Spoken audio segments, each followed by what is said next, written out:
Eager to do his best, he wrote, rewrote, and polished his sermon with the meticulous care of a Flaubert. Then he read it to his wife. It was poor, as most written speeches are.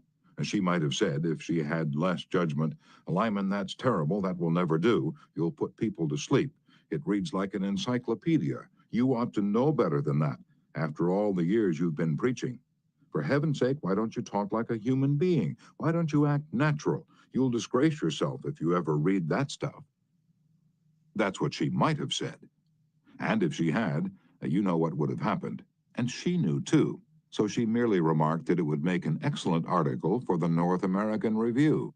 In other words, she praised it and at the same time subtly suggested that it wouldn't do as a speech.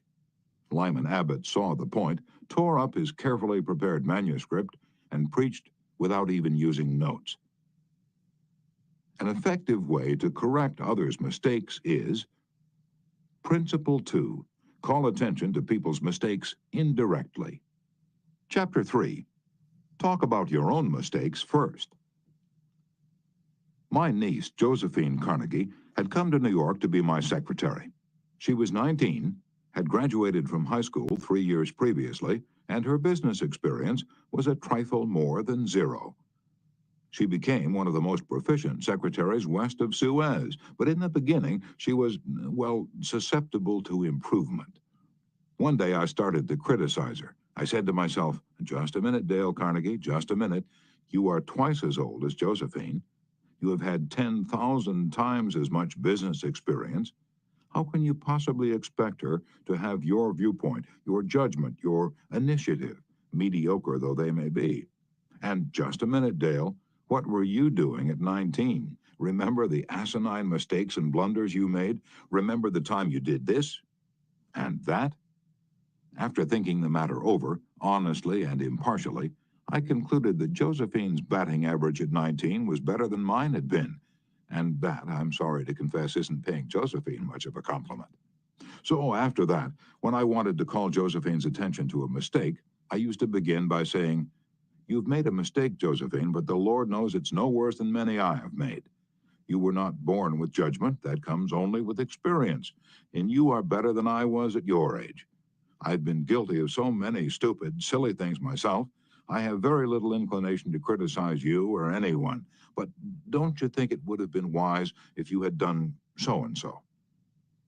It isn't nearly so difficult to listen to a recital of your faults if the person criticizing begins by humbly admitting that he, too, is far from impeccable. E.G. Dillistone, an engineer in Brandon, Manitoba, Canada, was having problems with his new secretary. Letters he dictated were coming to his desk for signature with 2 or 3 spelling mistakes per page. Mr. Dillistone reported how he handled this. "Like many engineers, I've not been noted for my excellent English or spelling. For years, I've kept a little black thumb index book for words I had trouble spelling. When it became apparent that merely pointing out the errors was not going to cause my secretary to do more proofreading and dictionary work, I resolved to take another approach. When the next letter came to my attention that had errors in it, I sat down with the typist and I said, 'Somehow this word doesn't look right. It's one of the words I've always had trouble with. That's the reason I started this little spelling book of mine.' I opened the book to the appropriate page. Yes, here it is. I'm very conscious of my spelling now because people do judge us by our letters, and misspelling makes us look less professional." I don't know whether she copied my system or not, but since that conversation, her frequency of spelling errors has been significantly reduced. The polished Prince Bernhard von Bülow learned the sharp necessity of doing this back in 1909. Von Bülow was then the imperial chancellor of Germany, and on the throne sat Wilhelm II. Wilhelm the haughty, Wilhelm the arrogant, Wilhelm the last of the German Kaisers, building an army and navy that he boasted could whip their weight in wildcats. Then an astonishing thing happened. The Kaiser said things, incredible things, things that rocked the continent and started a series of explosions heard around the world.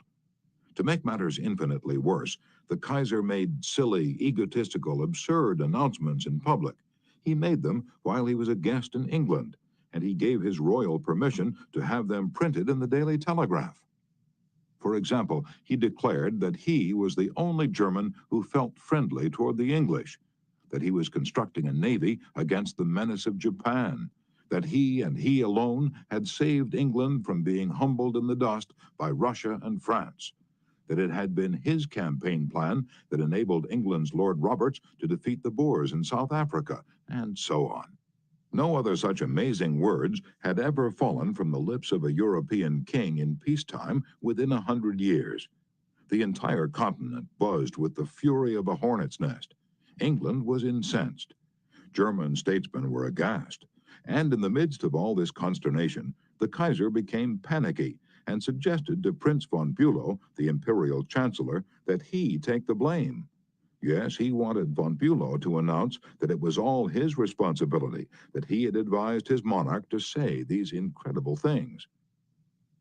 "But, Your Majesty," von Bülow protested, "it seems to me utterly impossible that anybody, either in Germany or England, could suppose me capable of having advised Your Majesty to say such things." The moment those words were out of von Bülow's mouth, he realized he had made a grave mistake. The Kaiser blew up. "You consider me a donkey," he shouted, "capable of blunders you yourself could never have committed." Von Bülow knew that he ought to have praised before he condemned, but since that was too late, he did the next best thing. He praised after he had criticized, and it worked a miracle. "I am far from suggesting that," he answered respectfully. "Your Majesty surpasses me in many respects, not only, of course, in naval and military knowledge, but above all in natural science. I have often listened in admiration when Your Majesty explained the barometer, or wireless telegraphy, or the Röntgen rays. I am shamefully ignorant of all branches of natural science, have no notion of chemistry, of physics, and am quite incapable of explaining the simplest of natural phenomena. But," von Bülow continued, "in compensation, I possess some historical knowledge and perhaps certain qualities useful in politics, especially diplomacy." The Kaiser beamed. Von Bülow had praised him. Von Bülow had exalted him and humbled himself.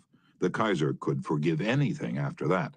"Haven't I always told you," he exclaimed with enthusiasm, "that we complete one another famously? We should stick together, and we will." He shook hands with von Bülow, not once, but several times. And later in the day, he waxed so enthusiastic that he exclaimed with doubled fists, "If anyone says anything to me against Prince von Bülow, I shall punch him in the nose." Von Bülow saved himself in time, but, canny diplomat that he was, he nevertheless had made one error. He should have begun by talking about his own shortcomings and Wilhelm's superiority, not by intimating that the Kaiser was a half-wit in need of a guardian. If a few sentences, humbling oneself and praising the other party, can turn a haughty, insulted Kaiser into a staunch friend, imagine what humility and praise can do for you and me in our daily contacts. Rightfully used, they will work veritable miracles in human relations. Admitting one's own mistakes, even when one hasn't corrected them, can help convince somebody to change his behavior. This was illustrated more recently by Clarence Zerhusen of Timonia, Maryland, when he discovered his 15-year-old son was experimenting with cigarettes. "Naturally, I didn't want David to smoke," Mr. Zerhusen told us, "but his mother and I smoked cigarettes. We were giving him a bad example all the time. I explained to Dave how I started smoking at about his age and how the nicotine had gotten the best of me, and now it was nearly impossible for me to stop. I reminded him how irritating my cough was, and how he had been after me to give up cigarettes not many years before. I didn't exhort him to stop, or make threats, or warn him about their dangers. All I did was point out how I was hooked on cigarettes and what it had meant to me.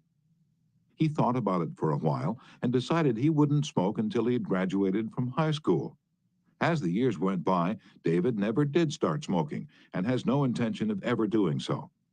As a result of that conversation, I made the decision to stop smoking cigarettes myself, and with the support of my family, I have succeeded." A good leader follows this principle. Principle 3. Talk about your own mistakes before criticizing the other person. Chapter 4. No one likes to take orders. I once had the pleasure of